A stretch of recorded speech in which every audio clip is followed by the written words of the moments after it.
Right, so good morning, good afternoon, good evening. Welcome back to Cannon Fodder, the channel for Arsenal fans all over this world. It's Friday. Friday means it's the Easy Talk. Yeah, it's the flagship segment that people love to see on Cannon Fodder TV. We've got two regulars. Yeah, you probably recognize them. And we've got a newbie, we've got a new face, but I'm not going to do any intros just yet.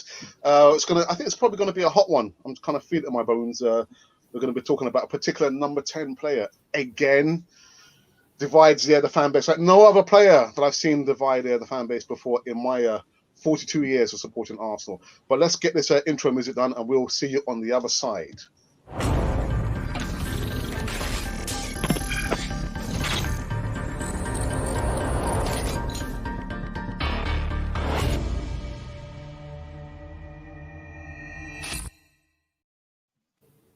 So yes, Friday. Friday means it's the Easy Talk, the flagship segment on Capital TV, this wonderful channel, and we're making our way very steadily now to 10,000 subscribers. I think we're like 400 and some change, just a little bit off our target. That's not our target, Raj. Our target is like 1 million. At least. At least. At least 1 million a year. A year, a week. No. I can see the numbers rising. But for those of you just coming in now and you're wondering what is this? This is Cannon Fodder. You feel like you would like to subscribe, please do so. But also don't forget to hit the bell notification button so you can see all the latest news right here on this wonderful channel. Right now for the intros. So we've got NORTHBANK Ninja. Raj, how are you, mate? I'm really good, really good. Happy Friday, my friend. Happy Friday. It feels ages since we spoke last time. It was only transfer deadline day, wasn't it? It was, yeah. It was, God, my goodness. Time flies, I guess. But, you know, it's still, you know, on the contrary, it does feel like it's been a while since we spoke. It does. LARRYONE, the wise one. How are you? It's good to be back once again. It's good to be back. Nice one. And then happy to be here again. And the deadline day, Arsenal did the unthinkable, and everybody was shocked. And Atletico Madrid are still basking in that problem. They are still sad. You never believed Arsenal would do that. Well, what do they do? Yeah. What do they do? They fought for it, and now they are regretting it. Thank you, LARRYONE. I'm now going to call you the wise one. So that's your nickname, okay, Larry? And we've got a newbie. Just when I thought, you know, I couldn't get any another person called Ralph, apart from my brother coming on the channel, I've got another Ralph. Ralph, how are you, mate? How are you? Good, thanks a lot for inviting me. Happy to be here. Got my old Arsenal shirt from mid-90s that still fits me. I brought that out especially for today. So yeah, thanks a lot for having me. I'm joining from Miami, but I'm the club secretary of the Arsenal Paraguay Supporters Club. Brilliant. So, you know, I might have a conversation on Twitter with Ralph in Spanish. I speak a little bit of Spanglish, my wife will tell you. But you know what? I think let's get into the news. And we were expecting the chairman of the board, but I think he's got other more important things to be thinking about rather than coming to a podcast like a Cannon Fodder. What could be more important? Maybe you need a new election, you know? You need to elect a new chairman. I'm just saying. Or he's going to get another Hennessy. Ralph, be warned. Be very, very warned. Yeah. Well, the first thing I actually wanted to talk about was the level of wages that we appear to be throwing out to all the players. Now, I brought up this image someone sent me, one of my sources. And the Arsenal's top 10 earners. Aubameyang comes at £350,000. And actually, Raj, I'm sure, might correct the figures. Plus. And then Ozil, £350,000 a week. Willian, £220,000 a week. Laggers 182, Pepe 140, David Luiz 125, etc., etc., etc. Now we've got Thomas Partey. And I've been told that we're going to be offering him around £240,000, $250 a week. That's what I've heard. That's what my sources have been told me.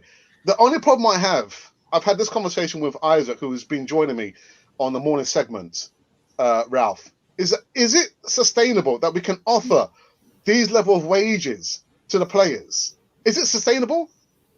Is any of this sustainable, this business? I don't understand it sometimes. We're supposedly in the middle of a pandemic. The clubs obviously lost a huge amount of revenue from gate receipts, from tickets. Now I saw today the Premier League's moving to some kind of streaming, but is that really going to bring in any more TV money?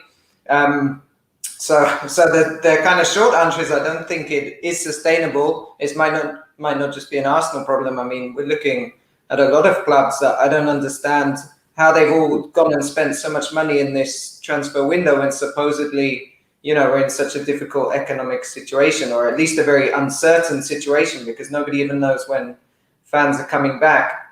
I mean, I think what Arsenal must be looking at is can a couple of players be going, moving players on before the end of the season. So if they use January or something, because even now they've got too many non-homegrown players that they can take. So we've seen with the Europa League list and things.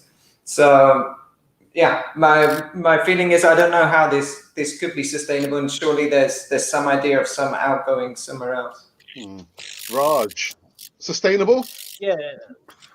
I think Ralph nailed it at the beginning when he basically said, is any of this sustainable?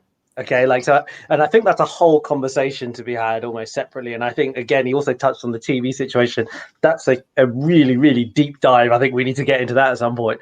But, I think let's break this down. Let's take a step back, right? The statistics would show that teams that win leagues tend to be the top, if not the second top, in terms of wage expenditure.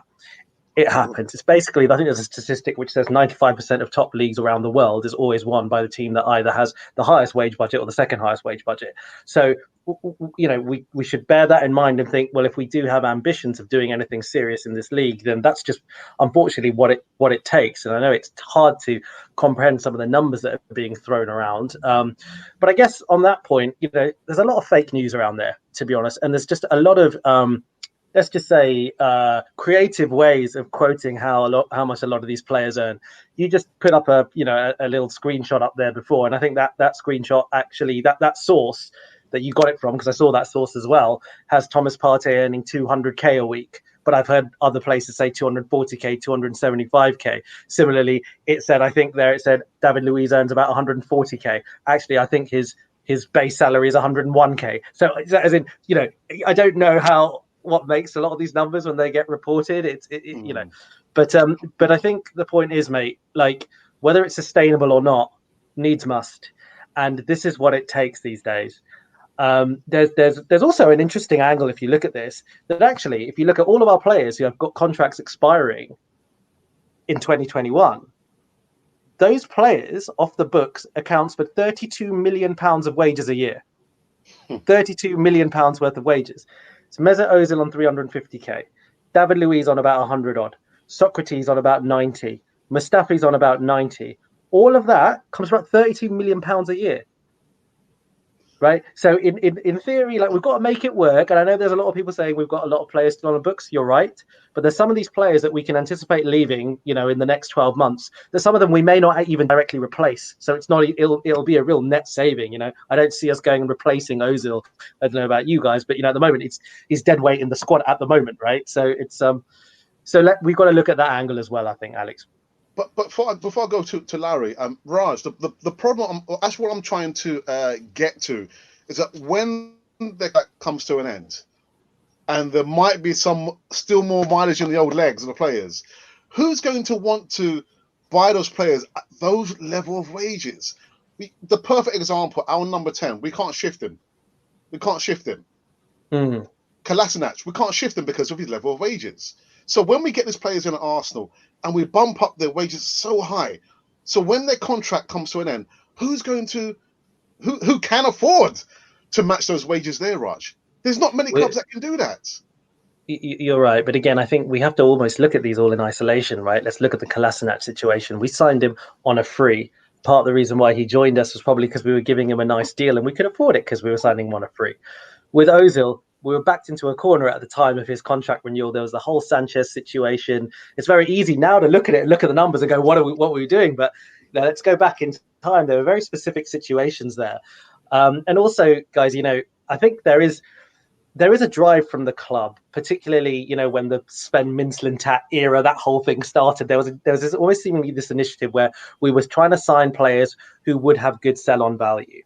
Okay, that can only get you so far. Ultimately, we need to buy some tried and tested players, right? Like, look at our great teams of old. Robert Pires signed around 27. Dennis Bergkamp signed around 27. Aubameyang signed at 28, 29. He was turning 29. Yeah. So, we do need those players. And actually, on the flip side, what's really frustrating? Look at some of these players that we've signed recently on the basis of their potential sell-on value. Guendouzi, Torreira, two really good examples. What's happened? We could barely beg anyone to take them this window. Do you know what I mean? It's really hard to predict how these things will end up playing out. But I think that it would be wrong to say that we shouldn't be going out there getting 27-year-old players at the very top of their game and paying the money that they deserve for that, because we'll just be going in the wrong direction otherwise. Okay, all right. Larry, your thoughts? Is it sustainable? Well, it depends. First, looking into the past, Wenger makes mistakes in those deals. But going forward, I know that they cannot make such deals for average players. Assuming it was Aubameyang we want to sell and it's on 300, I know that there will be some club that want to take him despite the high wages, because they know it will bring success. It will bring them the money back by helping them to win leagues and so on. The problem is not really the wages alone. The fact is that we bought average players with a very high wages. So that is the problem. If Kolasinac had been a very, very good defender, I mean, no matter how the wages are, there are clubs that want to take him, like Real Madrid, like Barcelona will be keen for him, like Bayern, like Juventus, those rich clubs, they wouldn't mind the wages because they know they will get a good return on them. Then going forward, now you cannot have somebody like Partey in your club and be thinking about what you're going to pay him, because it's going to bring success. The main thing is average players with very high wages. That is the problem. And I know that, yes, we are in the middle of pandemic and we don't know what the future holds, but this is a real testing time for good management accountants or management board who knows what it takes and how to run a company. This will be a testing ground for the management. And I know that there are some, Arsenal is a business club, and I know they will have put a business model on the table and on the cards that will generate more funds. Yeah, people might not be coming into the stadium, but there should be another way of getting people involved, getting more TV endorsement, player endorsement, advertisement, and merchandise selling. So I know they must have put some model in place, and also that can bring more funds so that they can sustain. I don't think they will just go and be paying salaries of those. I mean, they will pay salary that they know they cannot sustain. Like Raj said, Raj stole my thoughts. You stole my thoughts on that, because I was thinking that really Ozil is about to go, Kolasinac is about to go, Mustafi is about to go, and I don't think Arsenal will do such mistakes again that will not have a second value. You understand?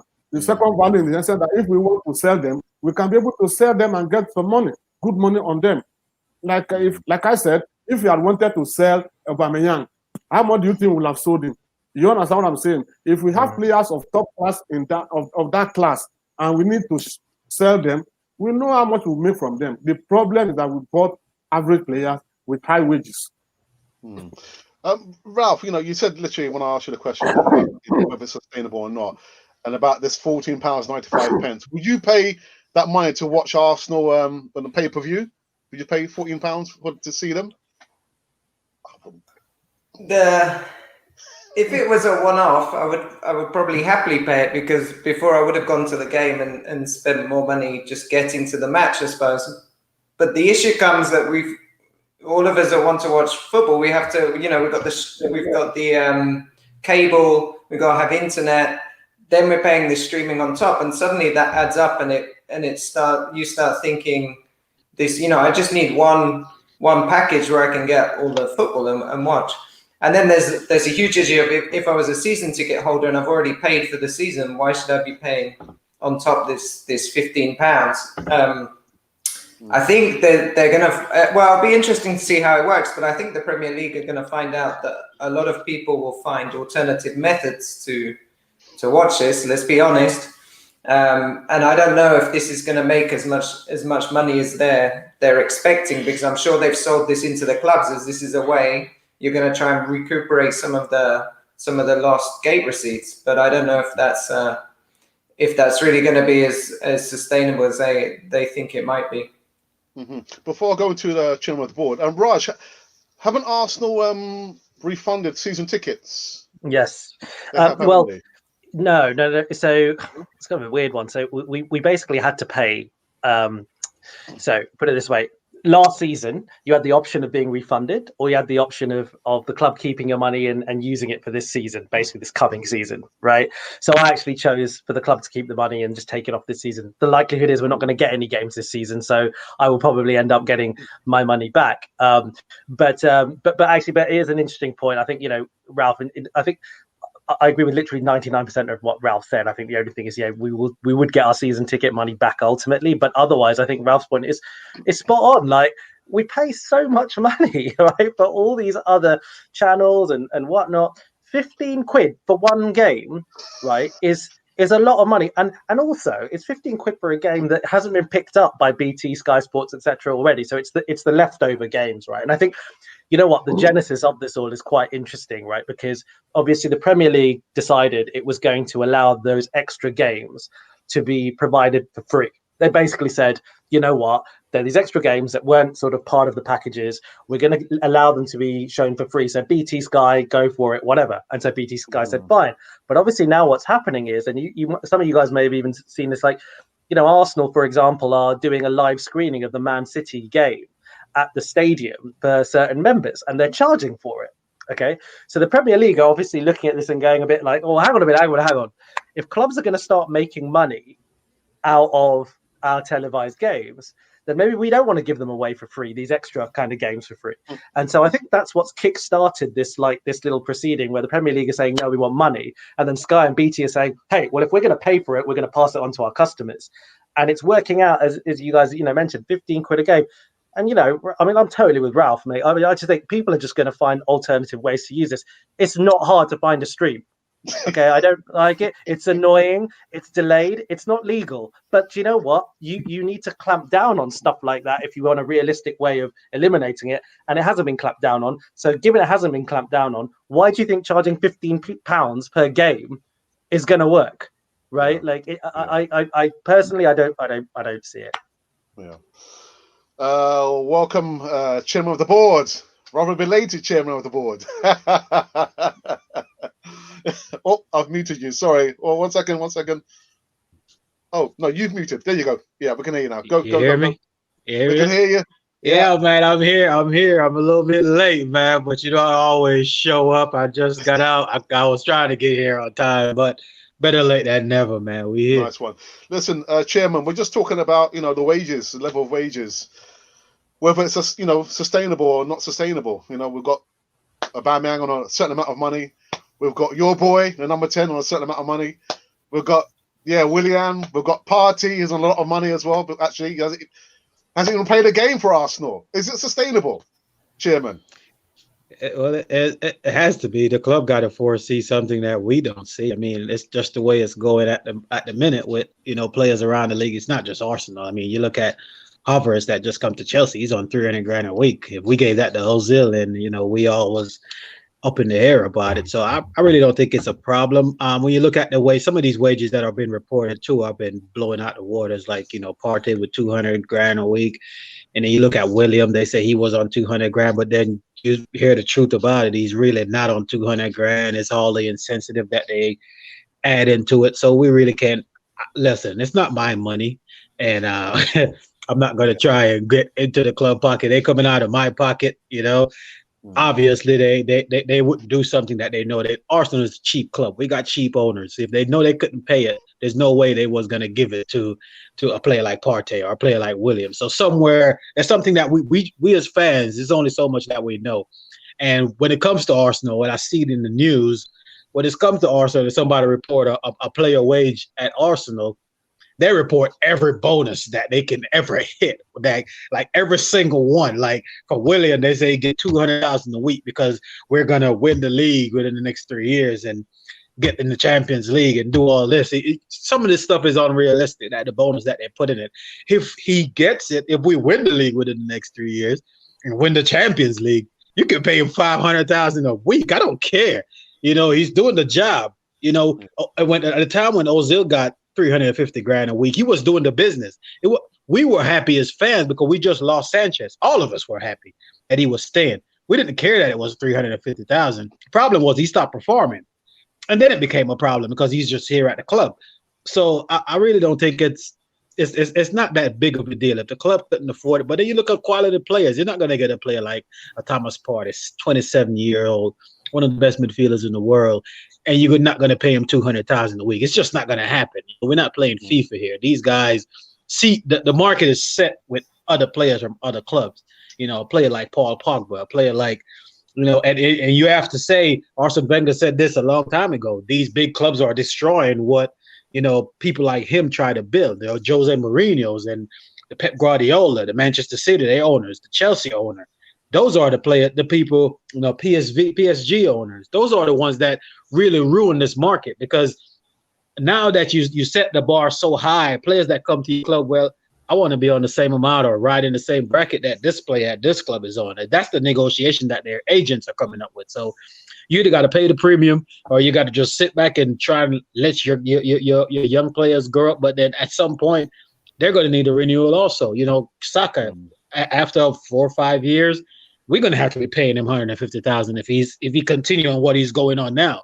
You know, so it's just the way it is. So I really don't think it's a big deal. The club got it, man. The Arsenal got money, okay? In the States here, trust me, Arsenal owner is rich. His wife owns Walmart, one of the biggest food chain in America. They own a basketball team. They own a football team. We're not going to go broke. Don't worry about that. These guys got money. If they do something like that, they can back it up. All right, let me go into. Sorry, Raj, do you want to follow up from that? Do you want to say? Or, yeah, no. All I want to, he's totally right, and I think everything he's saying completely factually correct. Everything. I think the look, like sometimes in industry, whatever industry it is, a big industry event needs to cause change. So when you looked at banking, for example, you had the big financial crisis, and then Lehman Brothers goes down, and then suddenly there's all this regulation that comes out on the back of it. Unfortunately, I think what might need to happen in football is it might keep going until there's some real trouble and a couple of big clubs go bust. A couple of big players, a couple of big clubs, you know, they go bust, and it shakes everything up and it goes into turmoil. And when that happens, then change can come. Unfortunately, sometimes that's what it takes. You know, it's just life, unfortunately. Yeah. Let me go into the live chat for the first time and see our live viewers here. I've got Connie Young who says, "Hey Alex, old to the Goonertastics. The Goonertastics. I've never heard of that before. Goonertastics. Okay." And I've got Ibrahim who says, "Hi all." There's a question for you, Ralph. Hey Alex, what do you think of the actually not for Ralph, for chairman of the board, the pay-per-view model that the EPL is trying to push on the fans? Would you pay $16, MOBAY? Yeah, I hear my man say it's not hard to find a live stream. You know, that's a lot of money for a game. Even here in the States, they changed it because we usually get the game on a certain channels. And I was paying for that channel for the past year or two, watched all the Prem games, but now they split everything up where you have to pay for a separate channel to get the Carling Cup game. I'm not paying, you know, £15 to watch a Carling Cup game. It's not going to happen. I don't care what anyone says. I'm not paying to watch Carling Cup. You know, the FA Cup is on a different chat. They split everything up. Every single competition, you have to pay a different subscription. And they did that, and I did that last year. I paid for everyone except for the the Carling Cup games. I did the FA Cup. I did the Europa League. Then this year now, they split the Prem games to 2 different channels. So they're showing some games on this channel, and they want me to pay an extra $10 to get a different channel. I said, man, they want you to go and watch these streams. About £15 a game. You might as well just go to the stadium then. I mean, they might as well open the stadium and let people go there. They're charging you to go in. The price of going in anyway. It's just going to drive up these streams, and the streams are just going to get worse because everybody's watching them now. Now they're going to be really behind time. So it is what it is. Good point. Bullet Sticks 99 says, great to see you guys. Thank you for that. Armstrong says, any news on Auba's injury? We did cover it this morning. Actually, I didn't realize the injury he sustained against Sheffield United was quite serious. I did see him like hobbling, after the injury, which actually should have been a red card. But he didn't travel with Gabon. And the last news I heard, literally, we're going to see him on October 17th. I'm absolutely sure of it. Yeah, he's back. He's back in training. They say. So Yeah, I wish he was. Because they were showing training pictures yesterday, and he was out there. Yeah. So should be good. So don't panic, people. Don't panic. Got the news. Arsenal fan circle says shout out to the panel and Alex. And I've got to say, if anyone's seen Gunnar News's tweet he did this afternoon, we had a channel competition last season where again predictions MOBAY GOONER. And we won. We beat Arsenal Fan Circle. So their forfeit was to do the Ice Bucket Challenge. And he posted his Ice Bucket Challenge on Twitter. So, awesome. Yeah, well done. Who did the prediction? You? Of course.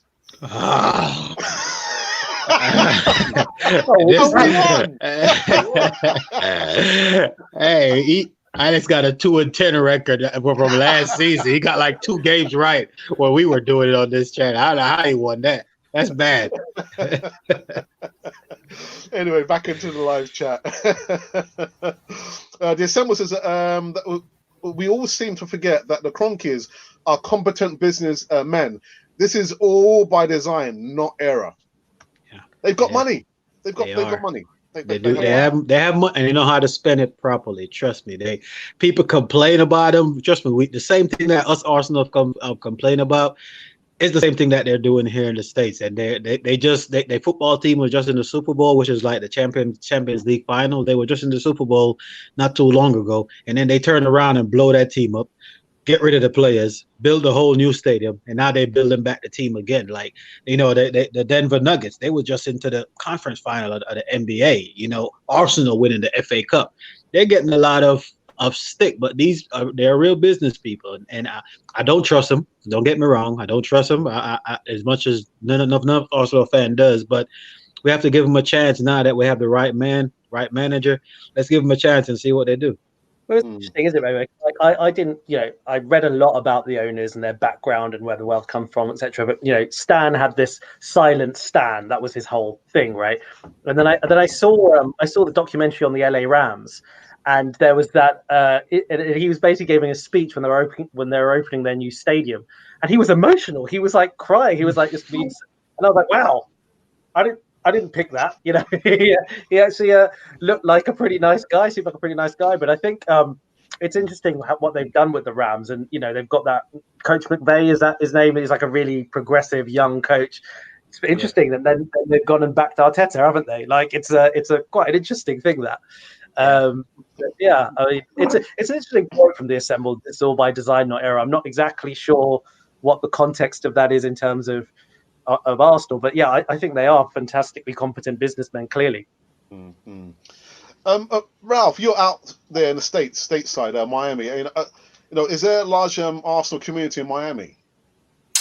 Yeah, there is. There's when I first moved here 3 years ago, and one of the first things I did was look up if there was like a Miami supporters club, and there is one that was quite active.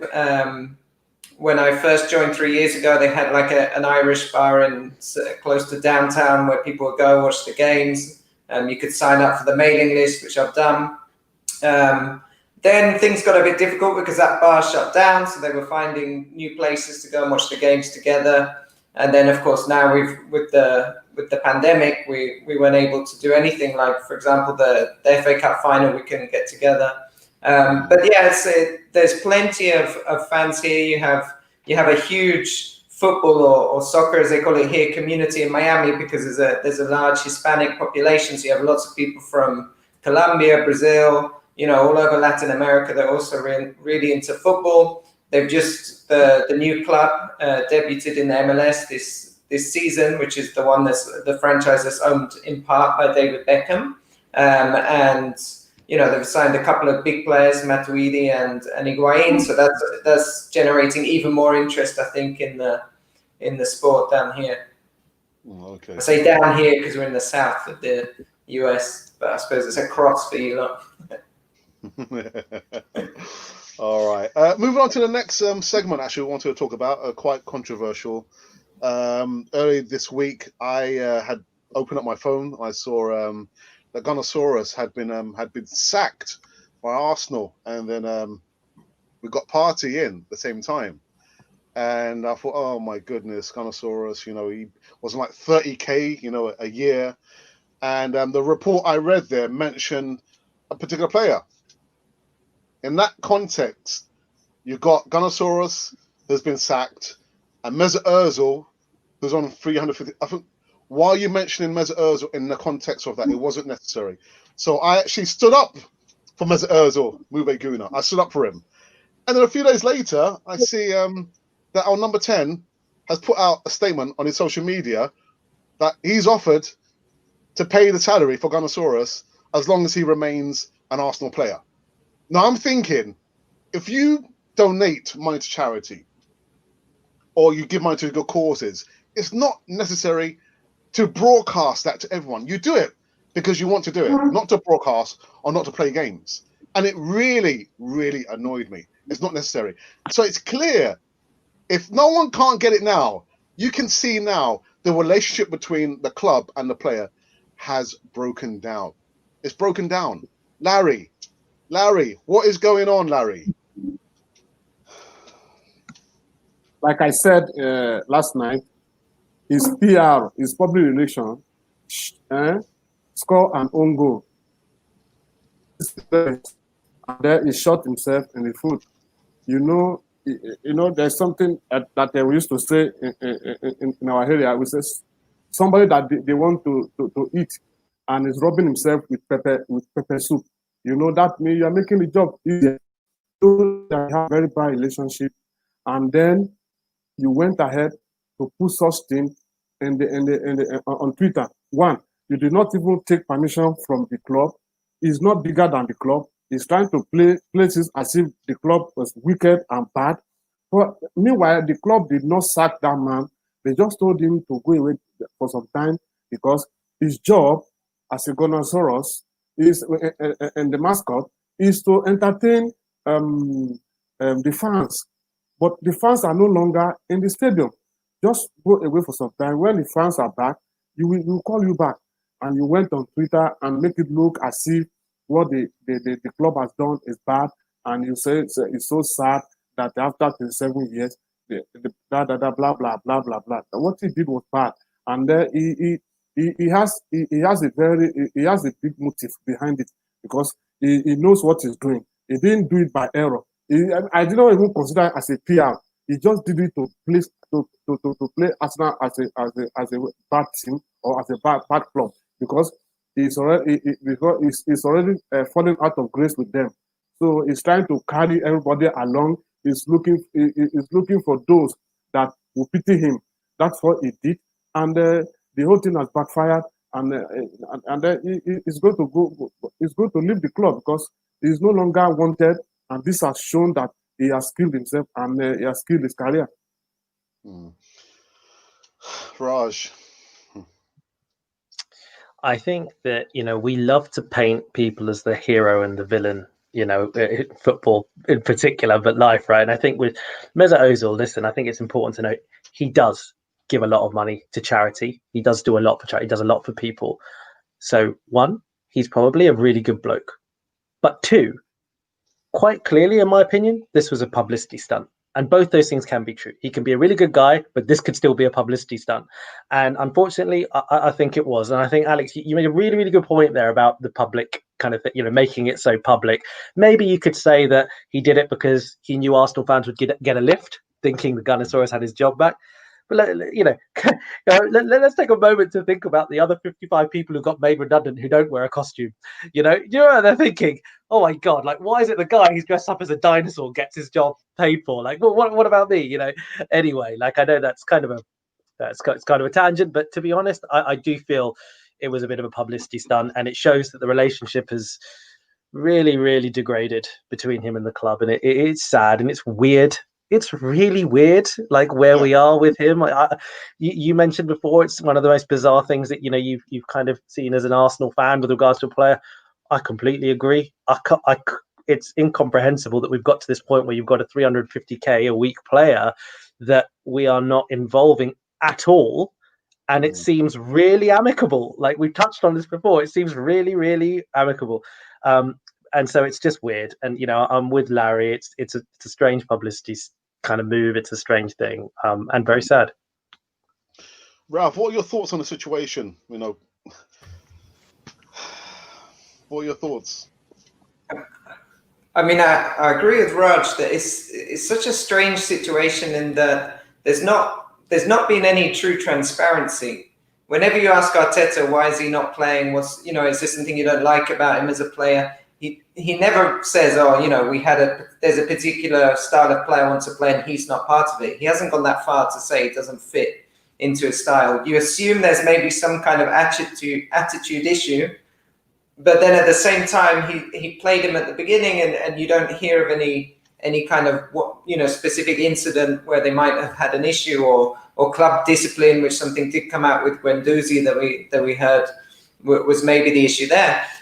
So, and then you look at this and you think, okay, is the problem more than with the board than the manager? Because this was clearly this has nothing to do with Arteta. This is directed at the club and the board, this publicity stunt.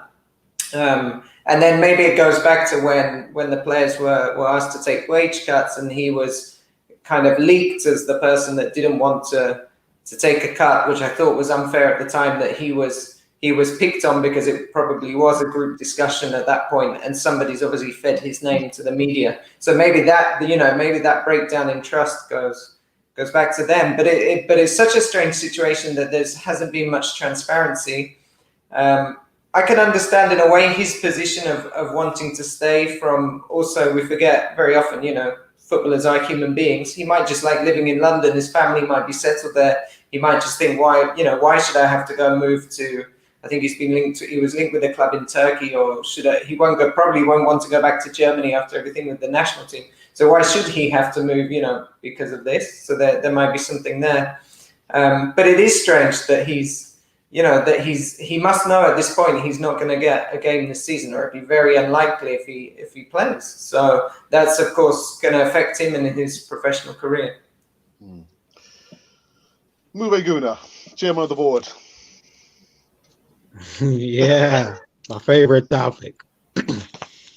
It never fails, man. Listen, I give just as much blame to the club as I give to Ozil. And I see it from both sides. I see it from his side. You've got to remember, 3 years ago when Ozil signed a new contract, I had offered to go to other clubs. He could have left. He could have left all of us high and dry.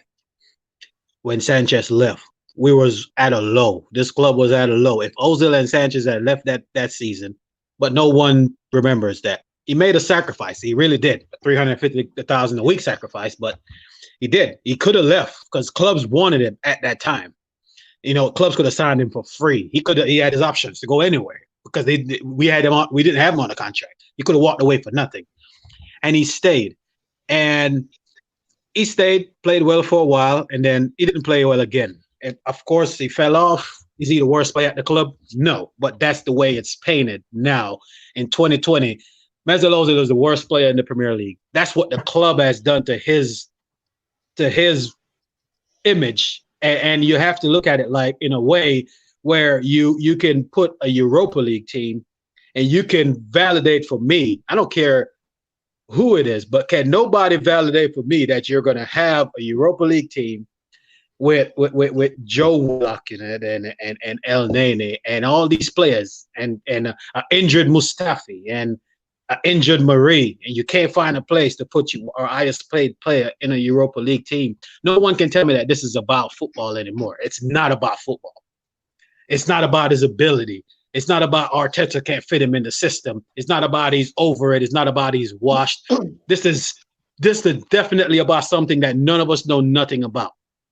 And he might be looking at it like, well, I have 9 months left at this club. You guys spent the last year tarnishing my image because now everybody in world football think he's the worst player in the world. And 90% of Arsenal fans don't like Ozil. They want him to leave. I'm a big Ozil fan. I think it's time to move on. But the club has tarnished his image. Have everybody thinking he's this bad person. Maybe he's turning around and be like, whatever. The club put themselves in this position. I can see you lay off, people that not needed at the time, but you can find something to do with Gunnosaurus for paying him 30 grand a year. Like, how much we saving with that?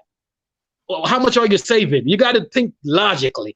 You can find something. Give this guy another job then. If you don't want to walk around the costume, I don't know, let him go cut the grass or something. I don't know. Give him something to do. Don't lay a guy out. The club have to take just as much blame as this too, because he's not just he's not just an average employee. He's there with the fans. He's there with the players. He's there with the club. It's like saying that we don't need to kick guys anymore because we don't watch as much kick or we're not playing at home. Like, you don't fire people that are close to players or stuff like that. The chefs that cook. There's a lot of stuff that go on behind the scenes that we don't know. I really think the club set themselves up for this position. And when I saw Ozil made that tweet, I retweeted it and I said, to us Ozil fan, this is the last time that we'll ever see him play for Arsenal. As soon as I see it, before I even read the comments and everybody even start backlashing out and why did he do it? As soon as I saw that, I said, because if he was in the right headspace, he would never did that. This was meant to make the club look bad, because I feel like the board has spent the last 2 seasons tarnishing his image. It's not his fault that he's on 350K a week. That was Gazzita's and Wenger's fault. They needed him to stay. That's their fault. But everybody's paying it out like he went there and took 350,000 from the board. He did not do that. They gave it to him. Okay, and maybe at that point, none of us had a problem with it. So now that he's not playing well, everybody expect Ozil to get his wage from 350 and let's go ahead and take 100K a week because I'm the worst player in the world and I'm not better than what Arsenal got. If you want to get rid of the player, if he's that bad, why does the club, you're going to pay him till the end? He's not leaving. You say he's not going anywhere. He's not going anywhere. Why not just pay off his contract and just be over with it? Because you're going to pay him the money anyway. A bit confused. Like, so I agree with facets of what you're saying. I agree with a lot of what you're saying, but you're basically saying that the board, you're blaming the board a lot for painting him out to be some kind of villain or whatever. Like, yes, you're right. The board decided to pay him 350K a week. It's not like he went and took the money. That's correct. Like that happened. But okay, so the board did that. He's got 350K a week. What do you think the club have done to make him look like a bad guy, though? I'm not sure about that. What have the board done wrong in that perspective? Because if you look at it, no one has an explanation of what us fans. No one know what's going on. I don't know. You don't know. None of us have an explanation for whatever is going on, and everybody is just making up their own thing as they go along. That's my problem with this whole situation. Everybody's making up their own. Some people are saying, it's because he's on 350 grand. They're trying to get it off the wage bill. We're trying to cut back on the wage bill. We're trying to make up for past mistakes. Some people are saying that he's just not good. Some people are saying he's just a bad guy. He didn't take a wage cut because he come out and he explained that they didn't tell him where the money was going. He said if he was going to get a wage cut, they shouldn't fire the employees. They kept the employees on for 2 months, and then after that, they fired them anyway. So he was right for not taking a wage cut. He was right because they fired the employees anyway when they had a discussion that they didn't want to. You see what I'm saying? And no one has an explanation. So people are making it out. People just go to their own conclusion and saying, you know, Mikel Arteta don't want Ozil to play. I don't think it's Arteta anymore. I think it's over Arteta's head, because when he came in, Ozil played every game. Every single game he played until the COVID. He played in every game. Okay, so you actually... Yeah, the chairman. Yeah, you know, I agree with some of your points, because that used to be my point of argument in the past. Even Alex used to call me Oziman, and that's why you think William and Oziman. The fact is that, you know, like you said, the problem is on two sides. You understand? Ozil has a fault, and the board also has fault. You understand? When I pay you 350k per week, I expect you to put, you know, that will commensurate with what I am paying. You know, chairman, if you have an employee that you are paying so high, you are expecting much from him, because to whom much is given, much is expected. Ozil failed in that area. You are paid such amount. Yes. Do you think if he has gone to Barcelona or Juventus, he'll be doing what he's doing with Arsenal? You are being paid 250,000 a week. You can't move back. Once they take ball from you, you'll be strolling on the field. I mean, people expect you to do the job they are paying you for. You understand? I also know that there is politics, and I said it earlier in my past shows, that there is something deeper than Arteta. Because when Arteta came, he played him 10 full straight games. You understand? But the turning point was when he granted that interview with what he said against the club. You understand? You don't go out. Chairman, are you going to tell me if your employee go behind you and paint you black and begin to do as if it's bigger than you, the employer? Will you retain him? Will you be happy? No. Well, he didn't say anything against the club. He said it against China. No, he didn't try to paint the club in a bad way. Yes, no, he said nobody can tell him to leave anytime you want to leave. That's part. You are my employee, and you're telling me I cannot tell you when to leave my company. You have a contract. If I have a contract with you, if you want me to leave, yes, if you want me to leave, terminate the contract. Yes, I have a contract with him. You understand? But if you are doing below expectation, I'll pay you off. And he doesn't want it like that. He want to insert himself. That's not. He can't stop. He can't stop that. He can't stop that. If the club want him gone and they pay off his contract, he have to leave. There's nothing he can do about that. That's how that is set up. So if they want him to leave, he can't. He has to. Yeah. He has to leave. Yes, but he doesn't have to go to the extent in which he's going. Are you getting me? So he has fault in so many ways. The club too, because listen, if you are doing what I don't want as my employee, I will pay you. This is the problem. So there is something deep that we don't know. Actually, I agree with you on that, and I've always said it. You understand? But he himself make it worse.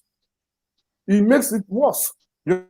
If you are an employee of a company and you find out that your boss is not happy with you, maybe you are not putting in the best you are supposed to do, or you are performing below expectation, you try to do something that will make, at least you try to up your standard. But that's what I'm saying. That's what I'm saying. Like before the COVID break, he was playing, and he was playing well. Was he playing 100% every game? No, but neither was the rest of the team.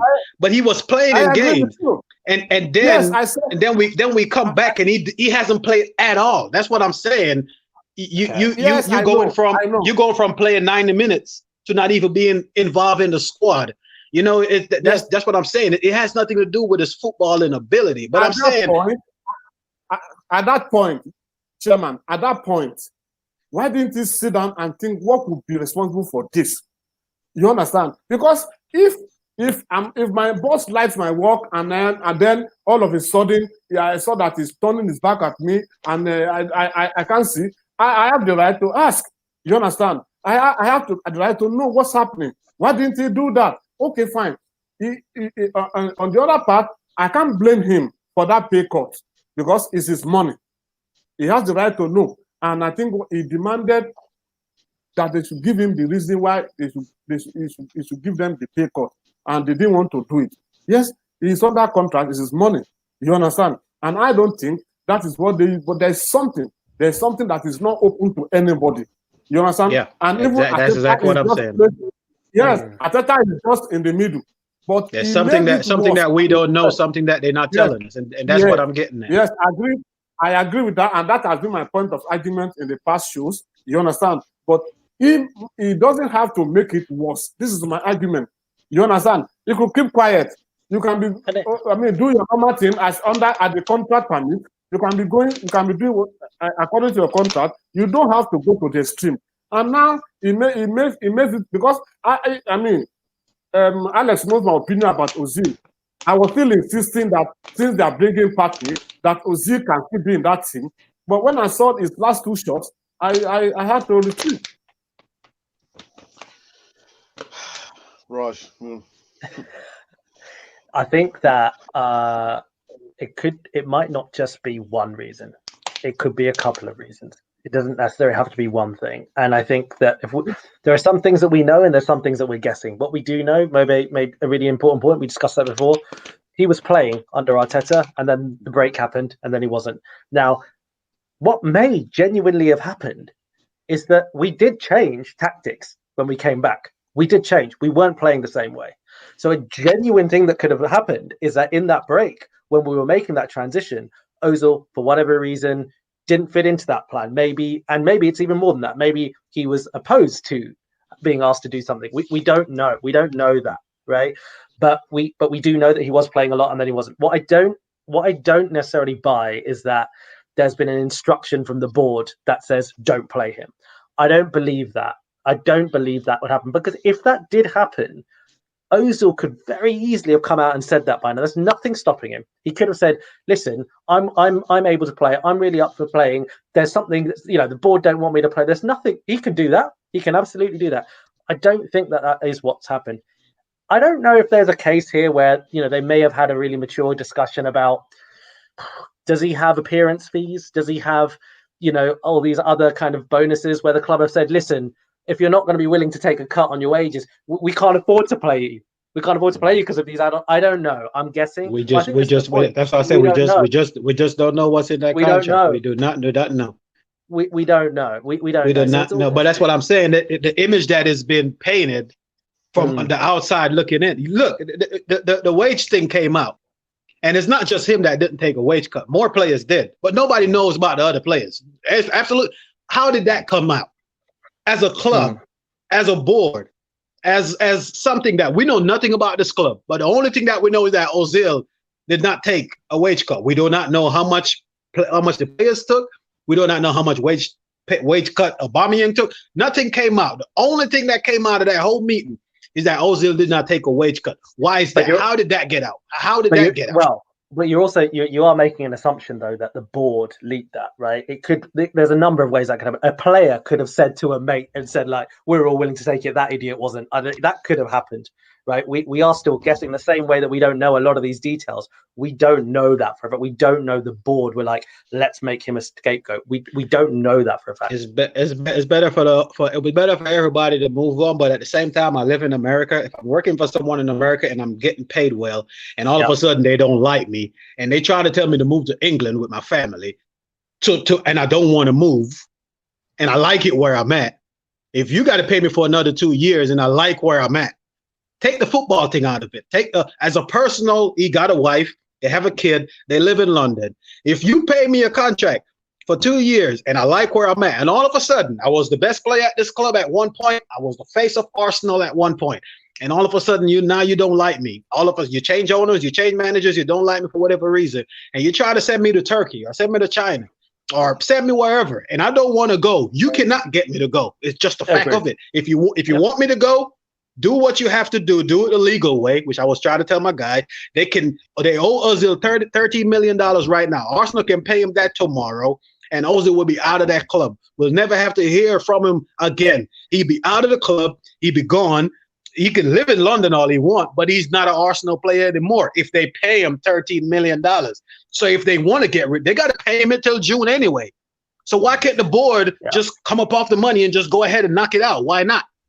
I completely agree with you, MOBAY, because let's look at it the other way around, right? Let's look at a completely fictitious other scenario where a player gets to the end of his contract and he's broke, and then he turns to his club and says, hey, can you guys still keep me on for another 6 months and just pay me? The club won't do that. They're not going to do that. That's the whole point of a contract. So Ozil's made a clever financial decision by signing a really good contract. Why would he turn around and say? And that's why people are blaming him for this contract. That's what I don't like. And then people are disrespecting him. I keep watching these YouTube videos. I was on YouTube watching a video last night, a live show, and my guy was on there, and I was telling him, let's not do the disrespectful thing. Oh, the guy was like, oh, well, we can find a job for him. Gunnosaurus is not there, so he can go ahead and wear that costume. Like, now you're being disrespectful to a player. Before Ozil came here, we had no cups whatsoever. In 10 years, he came here and pretty much helped change that. He didn't do it by himself. We had Santi Cazorla, we had Arsene Wenger, but he helped change that. We have to remember what these players have done for us, and it's going to be the same thing. What happened? What if Aubameyang stopped playing? He's 31 years old now, so he gets 32. He stops scoring goal. We're going to do the same thing to Aubameyang too. Try and get him out of the club. It's gonna. You see what I'm saying? Chairman, listen. Chairman, listen. It does not concern the owner of the company what you have done. You understand? Your present status matters. Are you getting me? But because the reason why it's Ozil's own that was known. Ozil is a golden fish in national team. All eyes are on him. Everybody want to hear what is going on with Ozil because it's a golden fish in Arsenal. That's why it seems to be like it was only his own case that came out. We know that Martinelli did not accept. Are you getting me? But you cannot compare the reputation, the popularity, the fame of Martinelli to Ozil. Nobody wants to know about Martinelli as such, like they want to know about Ozil.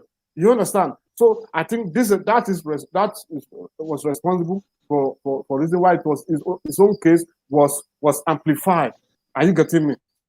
But for me, like I always say, I don't believe in that you cannot fit into Arteta's team, and I'm still maintaining it. Are you getting me? Because the job of a manager is to tell, okay, I want you to do this, I want you to do this, I want you to do that. Now, if he now refused, then that's where the problem will be. You understand? A professional player should be able to switch to anywhere. That's why they call you professional. You're not amateur that is meant to go in the same one direction. You understand? I don't think you can say that, Larry. You can't say that. That's like saying, why would we sign Partey? Why would we sign Partey? It's because he fits the skill set we missing. I am not saying they should shift him from creative midfielder to defensive midfielder. That's not what I'm saying. You understand? But at the same position as a cam, you understand? The manager can tell you, okay, this way you are playing before does not suit my team or my plan. Play in this format, in the same position. That's what I mean. I'm not saying you should shift to left back or you should shift to right back. No. You understand? As a professional, you should be filled with logics and how to change at the point of request. Larry, I'm just asking Chairman a quick question. So, MOBAY, do you think Ozil should be in the current squad for the Europa League? You think he should be in the squad? Yeah, in the Europa League squad, yes, I do. If we have this player at the club, we have to include him in some ways. We got to pay him till June anyway. It's the Europa League. We played against a team from Ireland. You try to tell me he's not good enough to play in a game like that? Like, if we have him at this club, let's use him. That's what I say. It's not about football anymore. I remember, we know that Socrates is at this club. Socrates cannot play out from the back to save his life. We all know that. Arteta know that. That's how he's out the team now. He cannot play out the back to save his life. He's not a good defender anymore. He was good when he first came here. Well, he wasn't good, but our defense was so crap. He looked like he was good when he came in, right? And Socrates was on the bench for the FA Cup final, and he came on in the FA Cup final. You see what I'm saying? This is not about football anymore. It's past that. If you're telling me that you can't include him in the Europa League to play some group games against some teams that we don't even know, you can't find a place for him to do that, It's not about football anymore. And you can say what you want about what Arteta is doing, and I'm backing Arteta 100%. And I do agree. It's time for Ozil to move on. I come on here all the time. I defend him, but I'm not going to stand for disrespect towards him, because people are disrespecting him a lot. People are disrespecting him, and his image over the last year, his image has taken a hit. And just like my guy just said, you know, people are not paying attention to Martinelli like they're paying attention to Ozil. Well, it goes both ways, because if you treat him certain kind of way, people are seeing that. You might treat Martinelli that kind of way, but nobody's going to really see it because he's a young player, up-and-coming player. If you treat Ozil like that, it's there for the world to see. And that's what I'm saying. Maybe he's to the point now where it's like, okay, you paid a bad image of me, I'm going to pay the bad image of you. I have 9 months to ruin this club. The club have 9 months to ruin Mesut Ozil. That's where it's at now. And if you don't want him to ruin your image as a club, because he can, because he has so much followers, he has such a big platform. Ozil got more followers than most of the clubs in the Premier League. He does, right? If you don't want this to be a problem, just get rid of him. Pay him that money. Let's get rid of him. We don't want to sit here for 9 months and have to come on this show and discuss this all the way till next year, May. Like it's tiring. Let's just get rid of him, move on from it, so we can stop talking about this. Because if he doesn't leave, when the Premier League squad come up in a month before the season start back, we have to do the Premier League squad. That's going to be another talking point. And then the Europa League group stage is going to get finished. In January, we got to put in another, and he's not going to be in that either. And then that's going to be another talking point. It's never going to stop. Get rid of it. What I can see happening, and this is part of the reason why I think we haven't terminated his contract in that way yet, is I can see in January him maybe going somewhere like the MLS, which will be part funded by us. I think we will sort of pay the remainder of his wages. Unfortunately, and I think the club will basically see it as a situation where they'll say, listen, well, instead of paying 350k a week for him not to play, we'll pay 150k a week for him not to play. I think that's the situation they'll get themselves in. And I think that's partly one of the reasons why he's probably left out the Europa League squad as well. I think that they probably envisaged that that's going to try and happen in January. Yeah, it's done. Just a quick footnote to our chairman of the board. I hope you don't think anyone on Canon 4 TV has disrespected Mesut Ozil, because I've tried to keep everything on an even keel. We give everyone their opinions, in regards to our number 10. Yeah, no. You always make sure it's fair both ways, and I do respect that. But I'm just saying, there's people that disrespect him and act like he's the worst thing that ever happened to Arsenal, and he's not.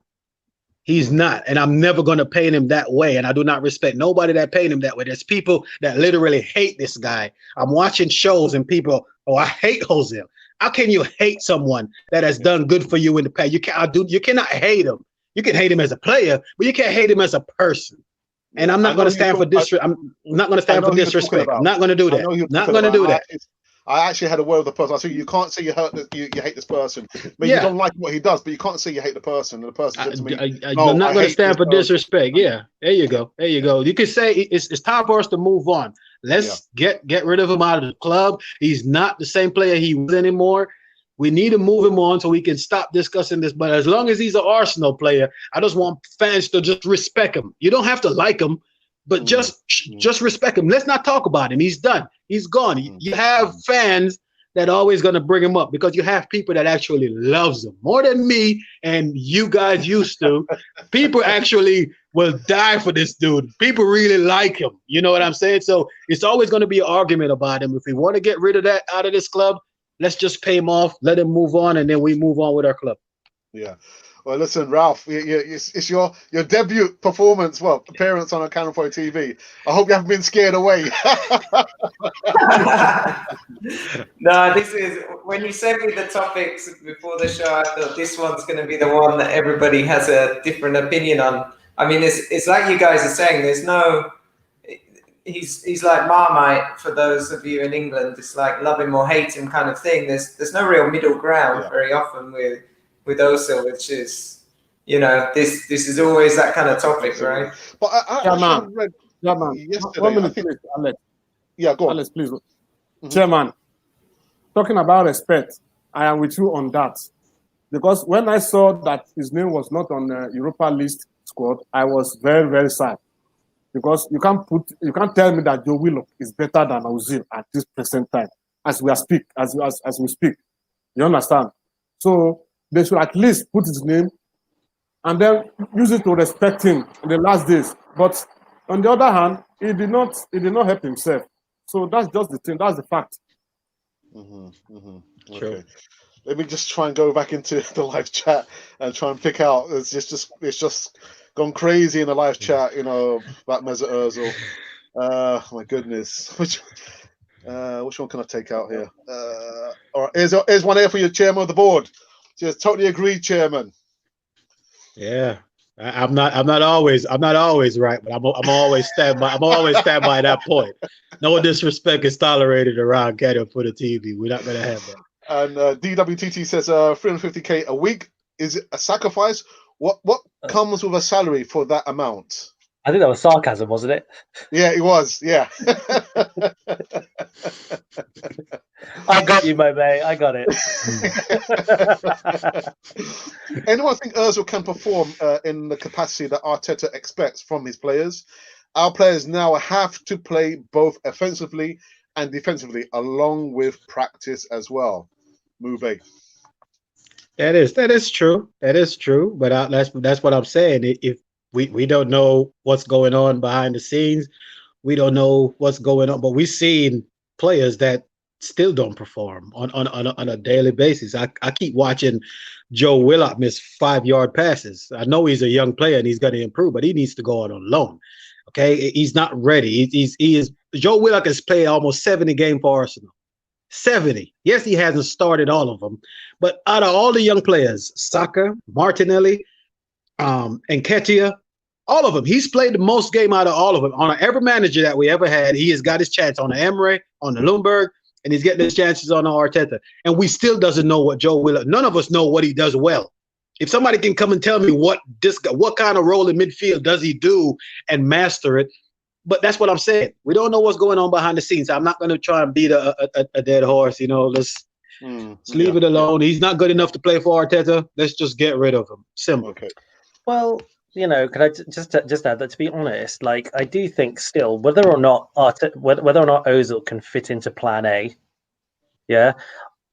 I still think he's such a talent in what he does well that he's always worth there as an option. So, for example, Sheffield United, we changed formation, right, which then led to the 2 goals. But when we changed formation, he would have actually fit in really nicely in that system that we then moved to, right? Right at number 10, where he moved William. Right at number 10, right? So I think it's really sad that it's broken down to that point, right? Where obviously, like, it's not footballing reasons, we've just covered. I don't want to go over it again, but clearly he can add something to this squad for sure.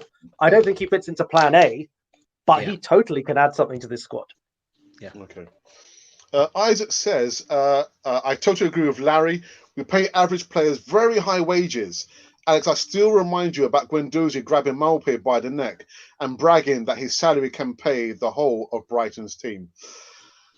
Deary me. I mean, it is true. It's the levels to this. You play for Arsenal, you play for Brighton.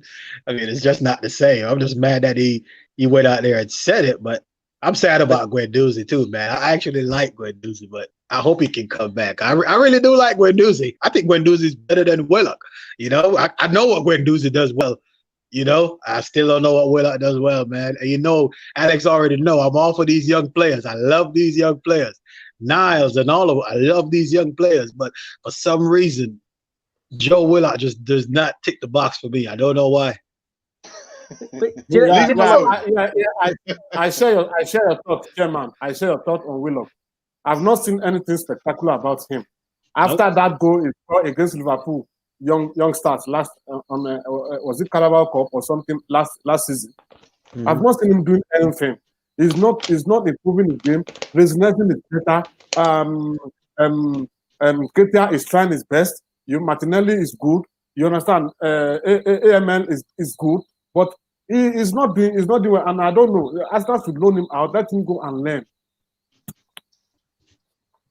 Screenboy says, from what I read, the Cronkies paid off the stadium debt, wrote off 3 seasons of loss, and funded the party deal. Is that right? Did he pay off the stadium debt? No, that's not right. I think maybe what they're referring to is he refinanced the debt. Right. Through his bank. Yep. Exactly. So yeah, that was. I mean, Abramovich did this a long time ago, right? At Chelsea. It was a really good thing for an owner to do if they're willing to do it, because you effectively just eliminate the interest payments that in a massive way, right? Because you take the debt on yourself and blah blah blah. And so yeah, so I think he did that. Wrote off 3 seasons of losses. I don't think that works like that. And funded the party deal. I've heard apparently, obviously the finances haven't been revealed for what actually happened, and that will probably be in the accounts, although they don't have to reveal it anymore because we're private. But anyway, I did hear that as well, right? I'm sure you all heard it. Apparently they did provide some of the money for the Partey deal, but I'm not sure if it was all of it or if it was a little bit of an injection. I'm not really sure. Raj, I think what Abramovich did was different from what the Kroenke did. Abramovich totally wrote off 700 million debt that Chelsea was owing him, so that they can participate in that 2011-2012 Champions League, which they won. You understand? So it's a kind of 2 different scenarios. You understand? So now this one only refinance. Then that means every Arsenal income goes to him. He has control over it, and that was what he did in the party deal. You understand? It's his money. It's his money, yes. It's like likened to warehousing facility. You understand? But this one is in terms of money. So it's locked somewhere, you understand? And then whenever they needed money, he approved that some amount should be taken to do whatever they want to do. And that was what he did during the party deal. Interesting. Yeah, it's interesting because now we won't get the same amount of transparency, right, around the accounts because of now. So it's really very hard to tell like actually what goes on behind the scenes. But to be honest, like I am not a massive critic of the Kroenkes. Like I think there was this whole movement of people who criticized them heavily during the period where they didn't even fully own the club, and I always thought, why would you plug money into the club that you don't fully own anyway? And now I think since they fully owned the club, I can't really knock them. I think they've actually been pretty supportive by all intents and purposes. We've spent a fair amount of money, haven't we, guys? Yeah. Okay. Just one more before we go into the last segment. Colin Young says, being from the US of A, I can tell you that if Stan perceives a team to be on the verge, he will infuse the cash. Is that right, Ralph? Does the Kroenkes spend the cash? I think that makes sense. I mean, the way he's made a lot of money is real estate. So that's where a lot of his wealth has come from. And I think that's what we were talking about just earlier with the LA Rams. It's kind of, they've built this huge new stadium, $5 billion or something incredible. But we've seen that, when they're ready to invest, they do so. He owns another team in the MLS called Colorado Rapids, which I don't think have ever got any money, so they must not be on the verge of anything. But like we saw with the Nuggets as well, with the NBA.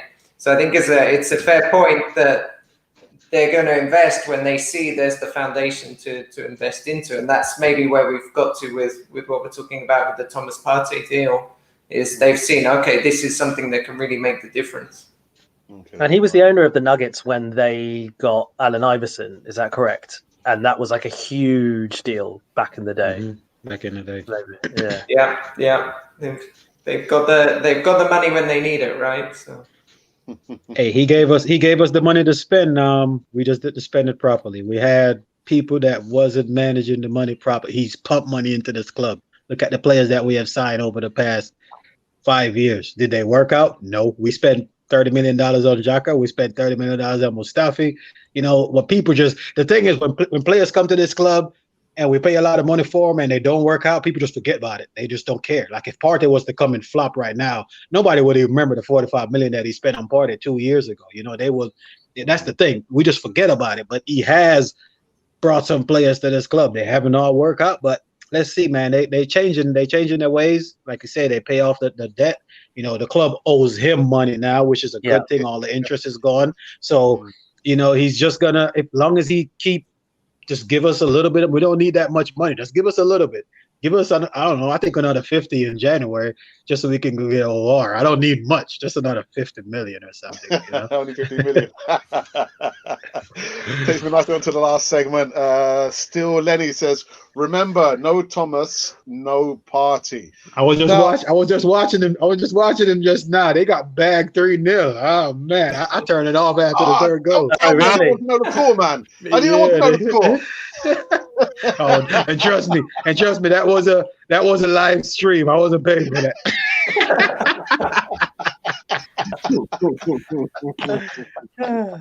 Oh, Jerry. You know, I'm hoping it's just a friendly. No commitment. Nobody wants to get injured.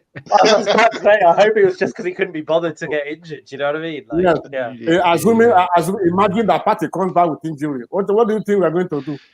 Oh man! Ask for a refund. Anyway, MOBAY GOONER put out a tweet the moment we realized that we had signed Thomas Partey, and the tweet, I'm trying to paraphrase here. The tweet that MOBAY put out was Hossa Mawar would change the team, but Thomas Partey would change the club. And I thought, wow, MOBAY, are you a Barack Obama or something? Wow, what a quote, man! Yeah, what a quote.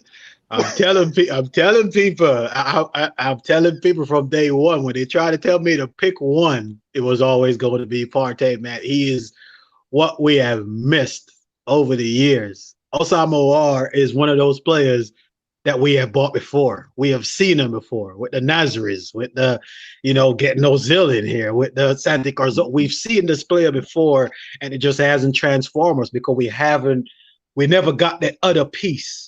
We just never got that. I just feel like he is the closest thing that we have got in this club to Patrick Vieira. It's a tall order, but I think he's the closest thing that we have gotten to it. And Partey is he's a player that we know is going to come in and he's going to improve our midfield right away. He can play in different positions. We can still play 3 at the back and still play him with Granit Xhaka or play him with Tobias. If we got OR, it doesn't give us that option. We don't really have that option if we get that kind of player in. OR is not going to play in a 3 at the back with 2 in midfield with him and somebody else playing. That's just not his game. So I think we always was going to get him. I think the club was waiting on the opportunity to make the right deal. But yes, man, he's going to change this club. Mark my words, we're finishing top 4 this season. I'm gassed, man. I'm gassed. I'm saying it on the show. We're finishing top 4. Hey, what number did you put on your shirt? I put number 5 on my shirt for Partey. I'm gonna Socrates. We need to tell Socrates. Socrates need to get out of here, man. I was so mad. I still got number 5 though. He's gonna get number 5 eventually, but I do have a number 5. Yeah, he get it. Ralph, your thoughts on Thomas Partey? Yeah, I watched the first half of that Ghana game, and they were kind of playing a 4-4-2, so I'm assuming he won't be in a similar position. I read a really good article in The Athletic about him this week. I don't know if you guys saw, where he's described as a cinco, which is kind of an Argentinian position, I suppose, of a almost a deep lying playmaker, but then also they press high up as well. I've lived a long time in Paraguay, so last night I was watching Paraguay against Peru in the World Cup qualifiers, and they have a player called Gaston Jimenez who does that exact role. And it's somebody he can play deep, pick up the ball from the defense, begin attacks, but also it can be somebody who has the athleticism to press high as well. So it kind of fits perfectly with what Arteta's looking to do, because he does want us to press higher. He does also want to play out from the back. So this is that transition player that can do that for you. And talking about Paraguay last night, this player Gaston Jimenez, he was in that same position, that same kind of style. It's a 4-3-3 that similar to Arteta.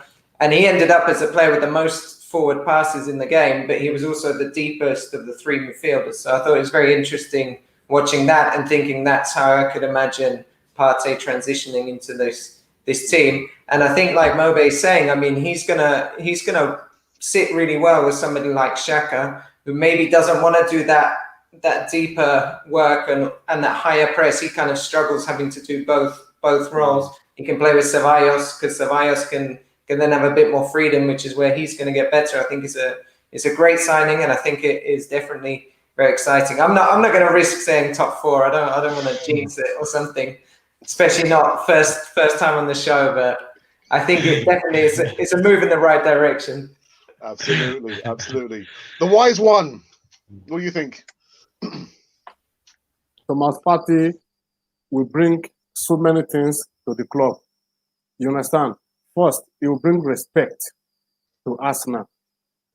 Now we have a spine, we have a defender, and that evil strikers will want to run away from.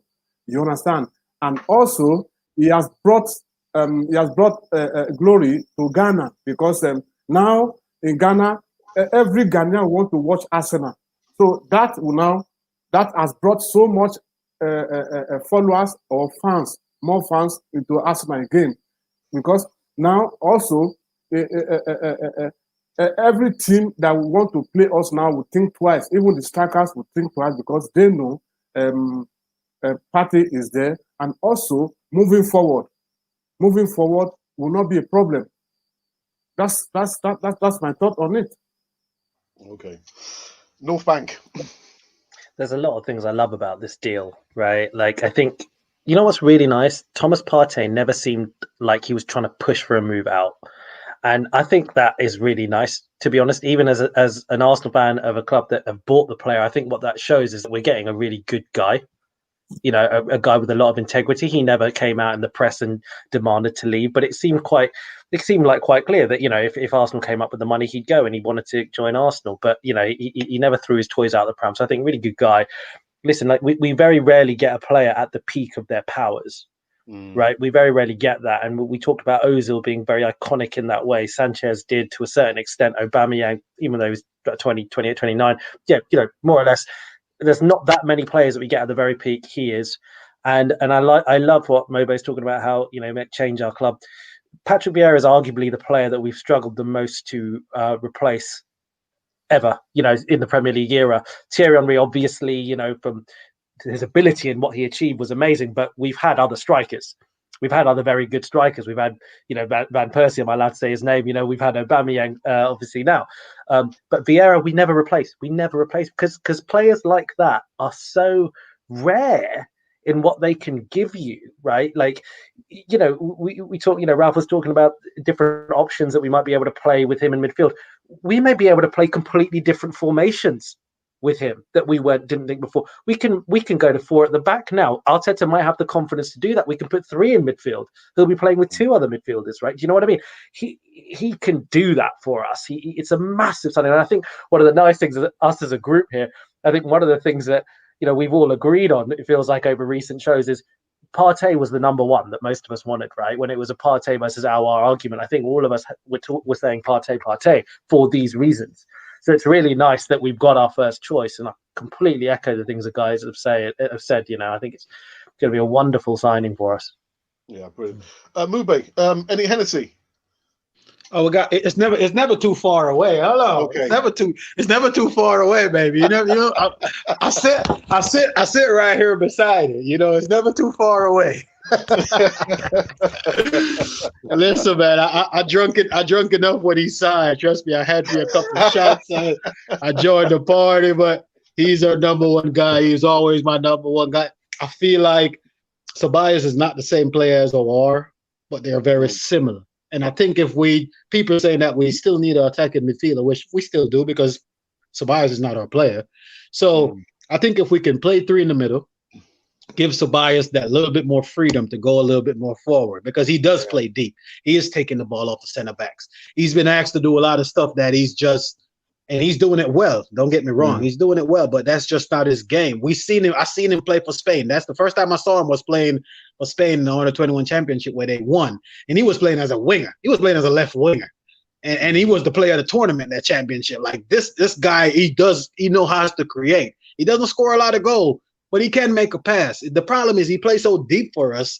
It's so hard for him to get the ball that far up the field, and he's just doing a job for us. Everybody is hands on deck with our defense right now. We're trying to keep goals out, so we're suffering up top. So I feel that eventually, I don't know if it's going to happen right now, but we are going to go to 4 at the back. I hope we do. We go to 4 at the back, 3 in midfield, Shaka with Partey, with Ceballos, and you just make your pick of the front 3 because we got so much players that can play that front 3 position. It doesn't even matter. Pick whatever you want up front, but that midfield is going to be so key because we have to protect the defense because we know that we're pretty much a center back. We still need a center back, to be honest. I really don't. I still don't trust Luis. Yeah. Let me go into the live chat just for the last time before we wrap up this segment of the Easy Talk. From my wingman, Monty says, we respect everyone's opinions here on Cannon Foy TV. Thank you for your interaction here on Cannon Foy TV. I've got Invincible Man says, I agree with everything that MOBAY GOONER said about Ozil and the club. Conor Young says, I follow the club, not the player. £350,000 a week is the buy-off to fit the club's ideals. Adesina says, LARRYONE, it doesn't work like that in contracting. You can terminate a contractor if he doesn't perform, not to call for a pay cut. Well, that's what I said. That's what I said. Okay, all right, man. I'm just reading the message. Hey, don't play with Don Larry now. Don Larry come in the comments.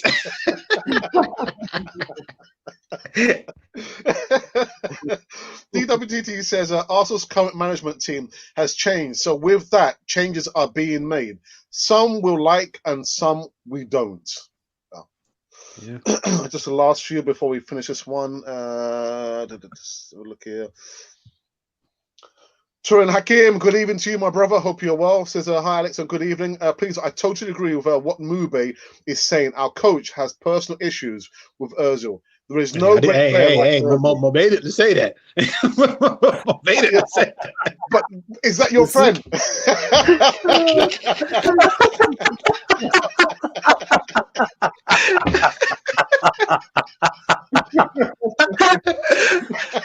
Why do you think he's got a personal issue with Ozil, man? You're so out of order, man. Why do you think that?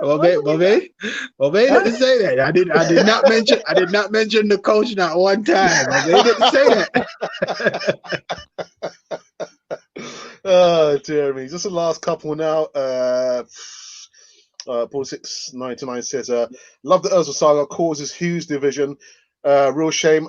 Yeah, not again, divides the fan base, doesn't he?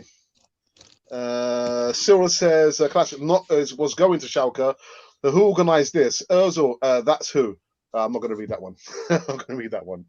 That didn't make sense anyway. I mean, he wasn't going Schalke, was he? He was going somewhere else. Where was it? It was going by Leverkusen. By Leverkusen, yeah.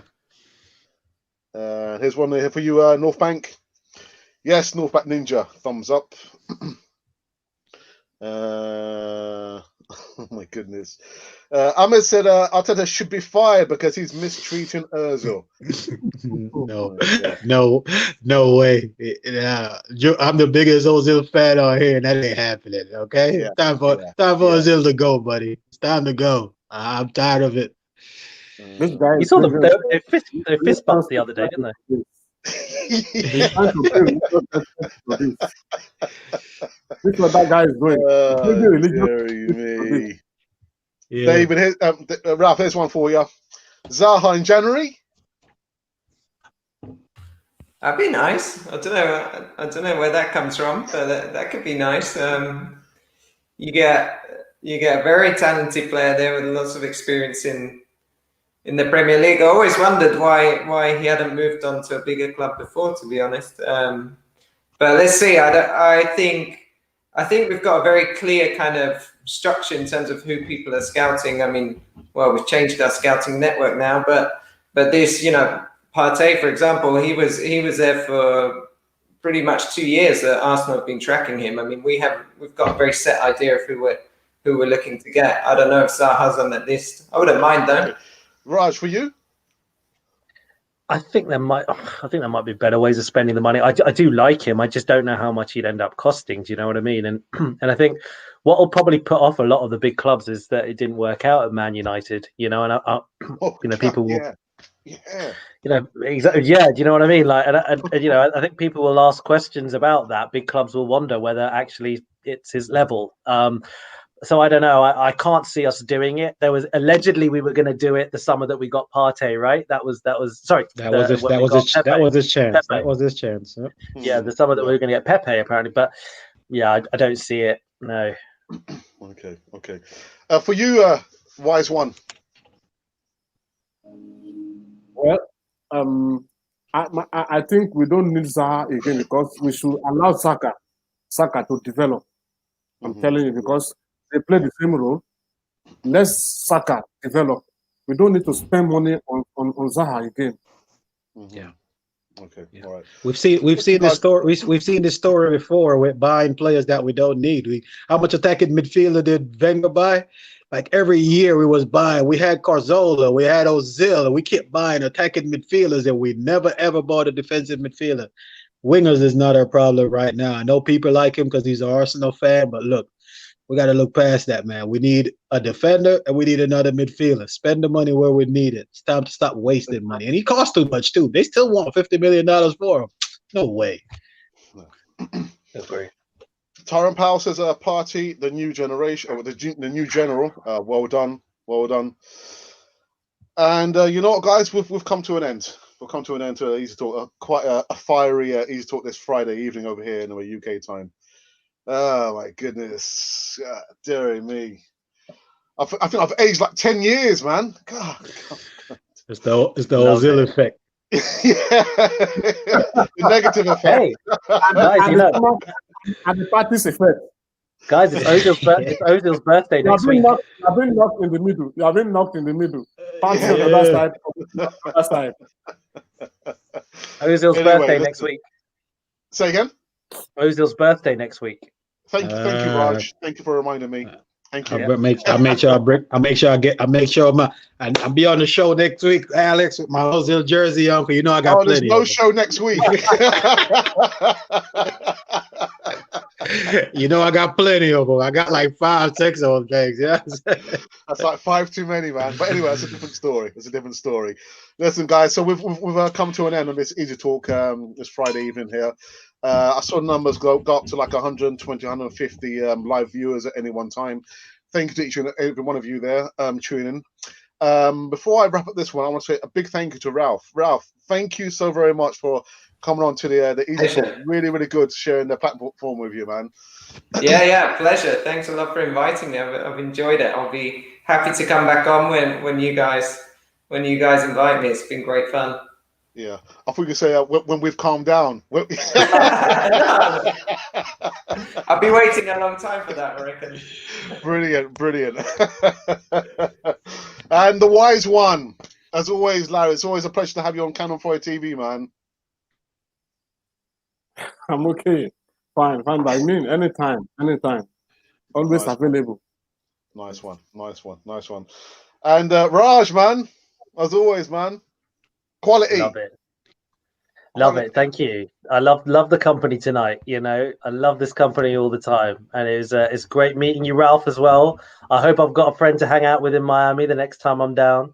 But yeah, it was great. Fantastic. Everyone enjoy the rest of your Friday. That's all I can say. You know, it's a weekend, baby. Absolutely. Some Hennessy, man. Hennessy. MOBAY. It's the weekend, baby. No, man, you already know, man. It's always a pleasure to come on the show, man. Always a pleasure to share this platform with you boys, man, and meet new people. Ralph, big up yourself as usual. And first time being on the show with my guy there in the bottom corner, Mr. Larry, Don Larry, as I call him. My guy, man. You know, it's all love. We all got different opinions, but you already know, man. It's all love. Absolutely. And like MOBAY will say to you, we're trying to maintain that kind of civility across the whole platform there. You know, again, MOBAY, I know who you're talking about, and I did actually say to the person, you can't say you hate Mesut Ozil. You can say maybe you don't like what he does, but don't say you hate the person. And he said to me, no, I hate Ozil. I was thinking, all right, okay, yeah. That's your opinion. But listen, guys, it's been an absolute pleasure to share the platform with each and every one of you. The debate was a little bit heated, but that's what happens. We're so passionate about supporting Arsenal, you know what I mean? But to all the live viewers there, it was a pleasure to see the numbers rising. And I'm sorry I didn't get to read all the live comments in the chat.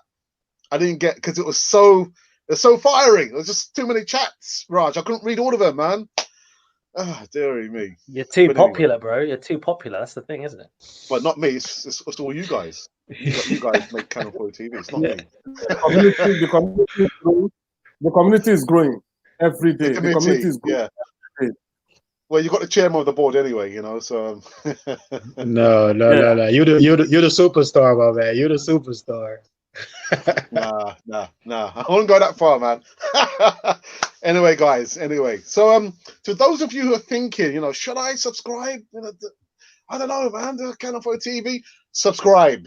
That's what I'm saying. Subscribe. So there you know, kind of drinking your wine there. Subscribe to Canon 4 TV, so you can be part of the greater Canon 4 TV community right over here on the Canon 4 TV. There will be a video. I'll be back tomorrow morning. I'll give you some more live news, and also I think I'm going to be with Isaac. Make sure you stay tuned. Subscribe, hit the bell notification button so you can receive all the latest news right here on this channel. And so we're out. So enjoy your weekend. Have maybe a bottle of Hennessy, and I shall see you sometime tomorrow. And until then, we are out.